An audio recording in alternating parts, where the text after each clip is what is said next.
Hankalaza ny fahadimapolo taona nisiany kosa ny antoko mpihira amin'ny FJKM Ankadifotsy Mpihiran'ny Farimbona. Hisy ary araka izany ny hetsika fanamarihana izany amin'ny alahady fahadimin'ny volana May ho avy izao. Rotsirakoty ny ireny hatrany eo amin'ny sariny mamira soanaivo. Tamin'ny taona 1377 no niorina ny antoko mpihira ao amin'ny fiangonana FJKM Ankadifotsy dia ny Mpihiran'ny Farimbona.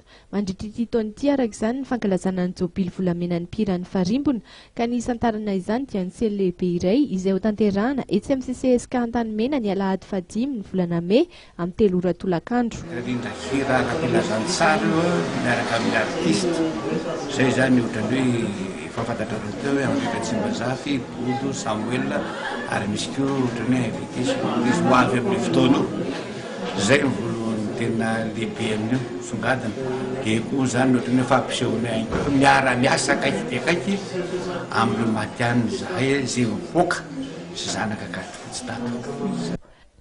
Ankoatra ny hira evanjelika izay ho tanterahany antoko Mpihiran'ny Farimbona dia hisy ihany koa ireo vahiny asaina mandritra ny fampisehoana ka ho hita araka izany ny mpanakanto toa ny Bodo, Samuel sy Henri Tsimbazafy ary mbola hisy ny vahiny tsy ampoizina.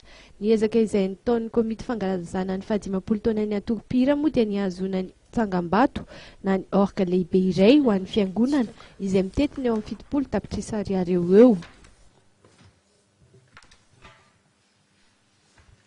Dia izay koa no mamarana ny vaovao antsika tompoko lahy sy tompoko vavy tsy ahivina vetivety ny vaovao isan'ny songadina tamin'ity androany ity raika amby efapolo tamin'ireo kandida nandrotsaka ny antoto taratasy 10 no nosafidiany ny CES nivoaka tao anatin'ny listra ofisialy moa ho kandida amin'ny fifidianana filoham-pirenena izay tanterahana 20 ny volana Jolay ho avy izao. Nankalaza ny andro iraisam-pirenena ho an'ny fahalalany ny asa fanaovan-gazety kosa moa ity androany ity ny média en action pour la formation na ny MAF. Ny atomboka tamin'ity androany ity ihany koa moa nidinika fampihavanana izay nitarihan'ny FJKM ary aharitra 3 andro izany.